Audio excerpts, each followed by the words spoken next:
kaadlaw na lang sa dili pa ang pinili ay, subsob ang pagpangampanya sa mga national candidates dinhi sa Sugbo, ilabi na nga kita ang labing una sa listahan sa vote-rich provinces nga adunay 3.3 milyon kabutante. Sa ikatulo nga higayon, ang team Angat Buhay nilang Vice President ug Presidential Candidate Leni Robredo mibalik sa Sugbo alang sa pag-auhag sa katawhan nga mobubo og suporta kanila sa Mayo 9. Gipahigayon sa Southwestern University FINMA grounds ang People's Rally nga gitawag nga Cebu Yas 3.0 apan may sentro ang maong rally sa kamahinungdanon sa pagpili kang pangilinan isip Vice Presidente aron maduso ang mga plano ni Robredo kung mapili isip Presidente. Kini ang gihingusgan sa mga senatorial candidates nga personal nga miuban sa maong rally sama ni Attorney Alex Lacson ug Nery Colmenares.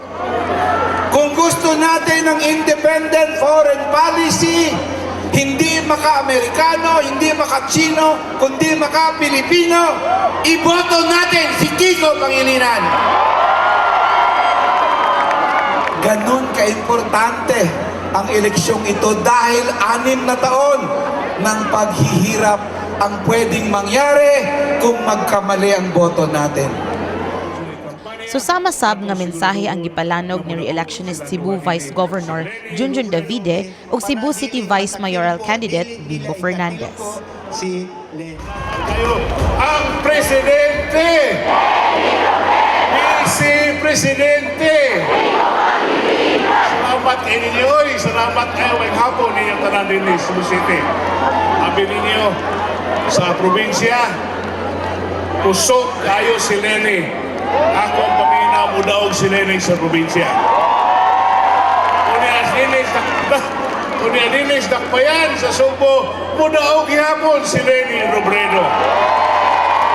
Si Kiko, padagon yun nato din sa Sugbo. Atong ihatag kanilang duha ni Leni o ni Kiko ang Sugbo. Kinahanglan nga ika-presidente ni Leni ang atong vice-presidente pod si Kiko Pangilinan. Importante kaayo ni kay si Kiko Pangilinan buutan, ligdong, kamao ug hardworking pod susama ni Leni. Pero ang kinaimportantehan gyud pananglitan si Leni mo'y atong presidente pero dili si Kiko ang atong vice presidente, peligro basin og takilpuon nila si Leni. Kita po din gusto kitang kausaban sa atong pagamhanan nasyonal.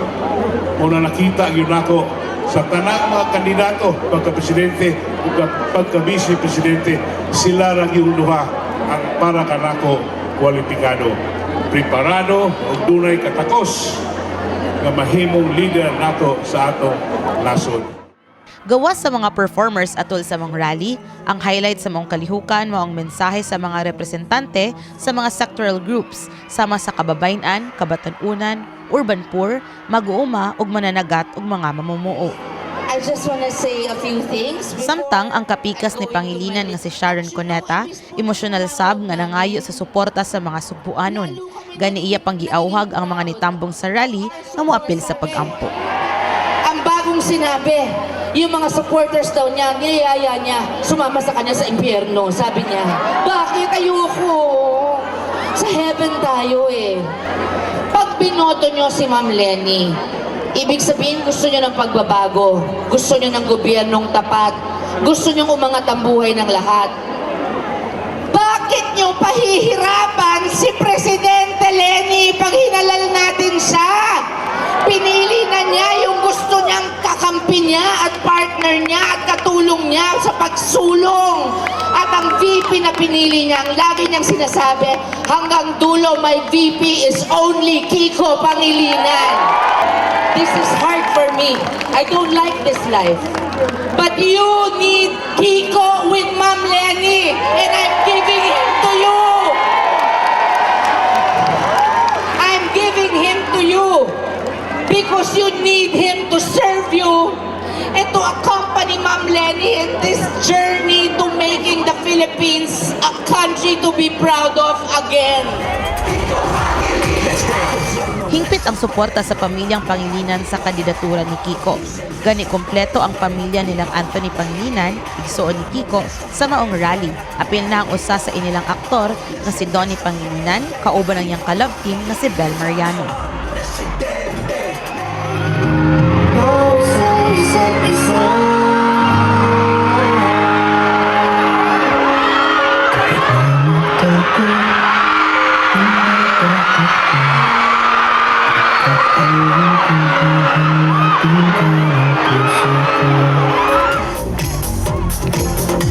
Samtang wala sa magpauwahi silang Gary Valenciano ug mga anak na si Gab ug Kiana sa ilang pagpakita og suporta kang Kiko pinaagi sa ilang talento. Presidente, vicepresidente, let's dance.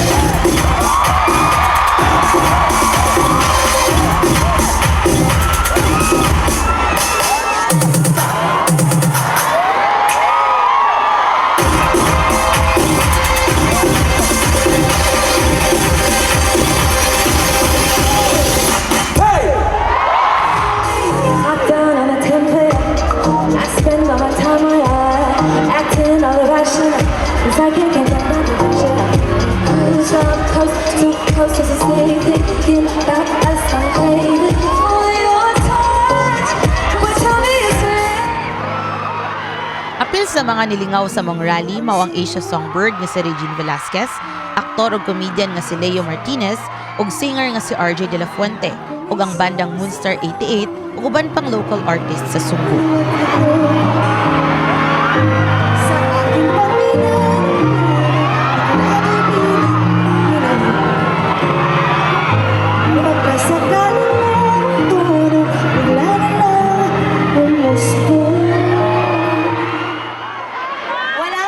Isip representante ni Lenny na mulong usab sa mong rally si Dr. Tricia Robredo. Maayong gabi, Cebu! Kaya po pumunta ako dito ngayon sa Cebu. Primarily po, yung pinakapakay ko po dito is pasalamatan kayong lahat sa inyong pagmamahal at suporta. Alam ko po marami sa inyo dito na bash na sa social media dahil sa paninawala ninyo. Pero tumitindig pa rin po kayo at patuloy kayong lumalaban. At dahil po dyan, palakpakan po natin ating mga sarili.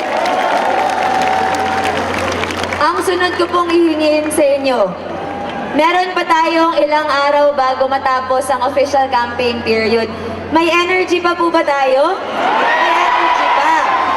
May energy pa po tayo, kaya po sana patuloy lang tayo sa pagkausap sa ating mga kapatid na hindi pa po kumbensido na botohan po si Lenny at si Kiko.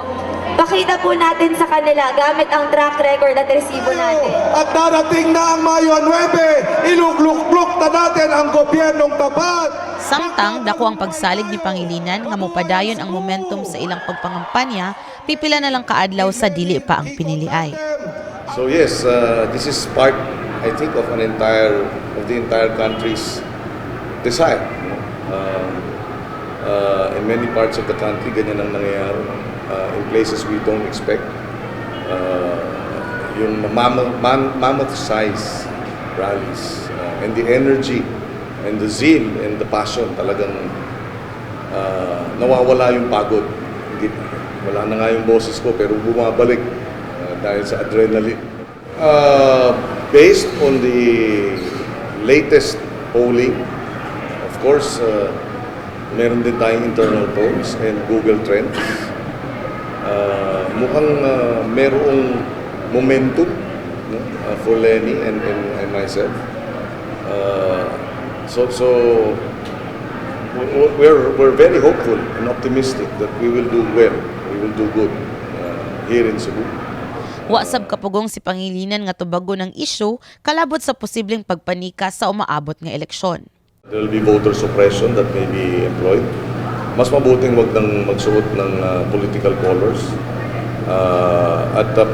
Basta bumoto ng maaga. Diba? Kasi baka may aberya, hindi makita yung pangalan, hahanapin pa. Best to go early. And yes, we will err on the side of caution. There may be harassment if you're wearing pink, and voter suppression. So we'd rather not risk it. What's important is we vote, diba? And we vote early. Sama sa naandan sa mga naunang rally sa mong tandem, dunay mga libreng pagkaon ug mainom nga giandam ang mga volunteers alang sa mga supporters sa venue.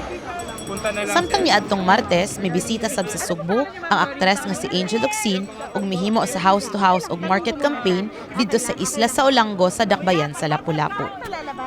Samtang kagahapon, sa wala pa ang People's Rally, si Trisha Robredo misuroy sab sa Saak Public Market sa Dakbayan sa Lapu-Lapu isip kabahin sa ilang pagpangampanya. Masaligo ng tandem ni Lenny ug Kiko nga mahimong malampuso ng ilang pagpangampanya, inubanan sa mga volunteer groups sa tibuok nasod. Hindi na dapat binabarat. Alang sa My at TV hindi Cebu, dapat kini si Angelica binabarat Faisanya. ang mga magsasaka at pangingisda dahil sila ang nagpapakain sa atin.